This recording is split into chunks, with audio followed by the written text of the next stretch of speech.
कीर्तन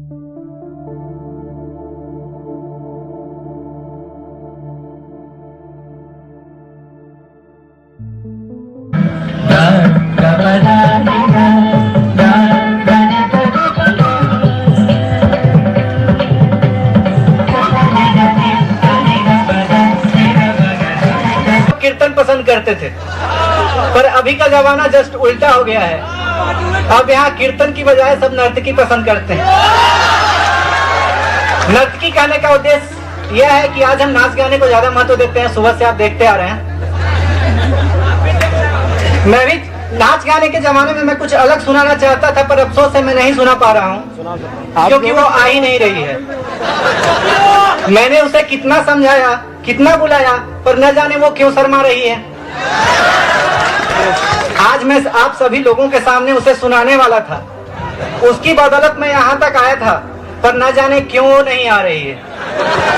लगता है उसने मेरी आवाज सुन ली है, वो आ रही है। पीछे मुड़ के देखने की जरूरत नहीं है। अजी वो कोई लड़की नहीं, वो मेरी कविता है जो मुझे याद नहीं आ रही है। उसे तो मैंने अपनी डायरी के पन्नों में दबा रखा है। ये वो मेरे विचार हैं जिन्हें मैंने अपने शब्दों से सजा रखा है।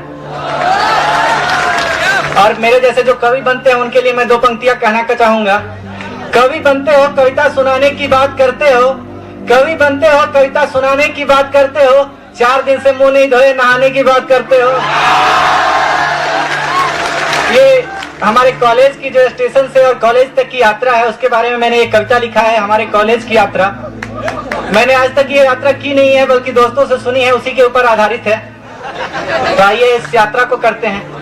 हमारा कॉलेज केके पॉलिटेक्निक, हमारा कॉलेज केके पॉलिटेक्निक है धनबाद की शान।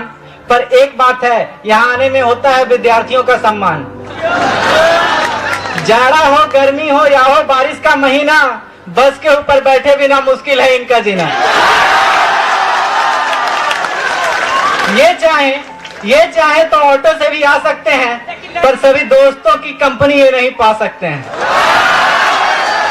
और फिर बस के ऊपर बैठकर आने का अलग ही है बात। आइए करवाते हैं आप लोगों को एक ऐसे ही विद्यार्थी से मुलाकात। ये बताएंगे आपको स्टेशन से नेहरू मोड़ तक का यात्रा वृतांत, कैसे उतरते समय बस से होती है इनकी यात्रा का दुखांत। तो स्टेशन पर बस के नीचे से ज्यादा ऊपर चढ़ने की लगती है होड़, किन्हीं किन्हीं को तो दूर से ही लगानी पड़ती है लंबी दौड़। स्टेशन से कंबाइंड बिल्डिंग तक तो ये शांति का परिचय दिखाते हैं। पूजा टॉकीज के पोस्टर देखकर ही अपने मन को बहलाते हैं। पर जैसे ही ड्राइवर साहब यहाँ से बस को आगे बढ़ाते हैं, ये वर्दीधारी बच्चे आउट ऑफ कंट्रोल हो जाते हैं।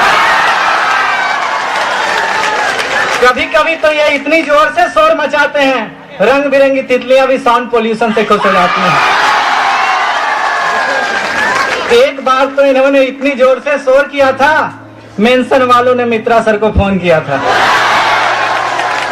कहा था या तो आप अपने बच्चों को समझा दें, या कहें तो गाड़ी सहित बच्चों को हम अपनी बाउंड्री में घुसवा लें। लगता है आप लोगों को ये ज्यादा पका रहा है। इसकी हिम्मत तो देखिए, बिना हीरापुर एशियन गेट घुमा स्टील गेट से बिग बाजार पहुंचा रहा है। हाँ, तो बस की गति बढ़ रही है मध्यम मध्यम, वैसे ही इनकी दिल की धड़कन भी धड़क रही है, कभी ज्यादा कभी कम। अब जैसे ही आईएसएम गेट दिखाई पड़ता है, कईयों के दिलों से तो दुखों का आंसू झड़ता है। क्योंकि इनके अभिभावकों ने भी उन्हें यहाँ पढ़ाने का सपना देखा था। अभी तक आईआईटी एंट्रेंस की किताबें इनको घरों में सड़ता देखा था। ज्यादा उदास होने की जरूरत नहीं है। अब हम नहीं पछताएंगे, बस से उतरते ही बस 3.5 रुपया का एक सुलगाएंगे। और क्या है, सारे गम अपने आप ही उड़ जाएंगे। हम भी देवानंद साहब के कुछ गीत गुनगुनाएंगे। जो दोस्त नहीं पीते, आज उसे भी इसकी खूबी बताएंगे।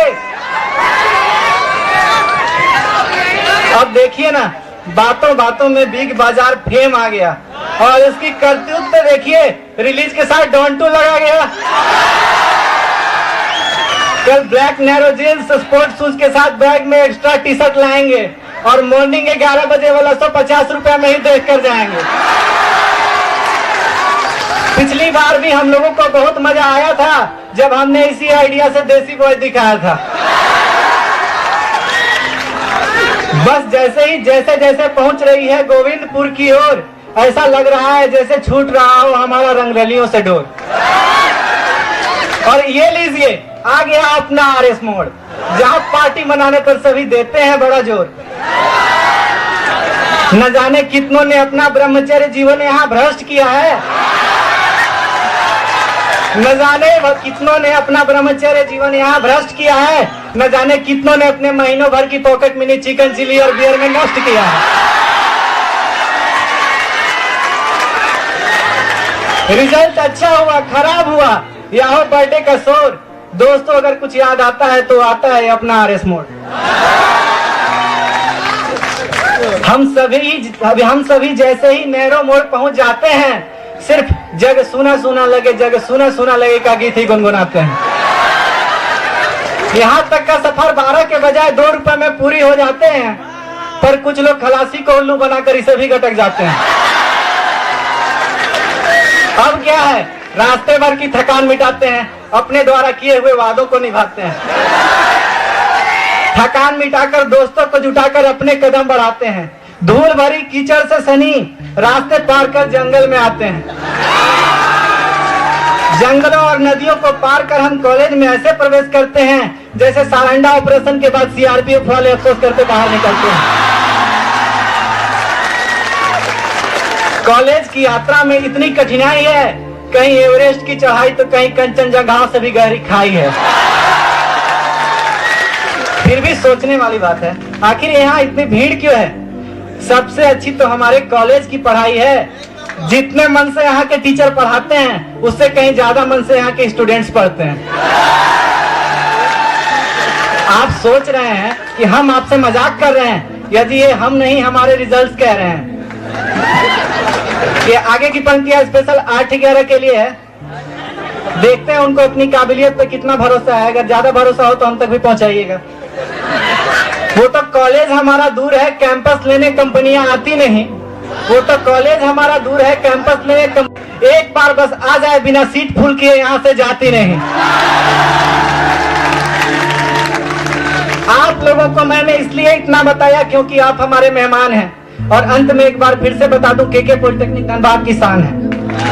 पर यहाँ एक प्रश्न उठता है, आखिर महान बनाने में किसका है योगदान? आखिर महान बनाने में किसका है योगदान? आखिर किसकी बदौलत बना है ये महान? ये प्रश्न सुनकर हर किसी का मन घबराया है। किसी ने कुछ तो किसी ने किसी और का नाम बताया है। तो जब भी हम विद्यार्थियों के मन में कोई विकार छाया है, एक शख्स है जिसका हम पर रहता हरदम पिता की तरह साया है। मैं भी हो रहा हूँ परेशान, आप भी हो रहे हैं हैरान हैं। वो शख्स कोई और नहीं, श्री रवि चौधरी उनका नाम है। उनके लिए ये कॉलेज नहीं, ना ये बिजनेस आम है। उन्होंने तो इसका नाम ही रखा कौशल्या कामेश्वर धाम है। इसीलिए हमारे कॉलेज का केके पॉलिटेक्निक नाम है। हमारा कॉलेज केके पॉलिटेक्निक धनबाद की शान है। धन्यवाद। एक बार जोरदार तालियां आनंद के साथ। बुरी नजर ना हम पे डालो, सुनो गौर से दुनिया वालों।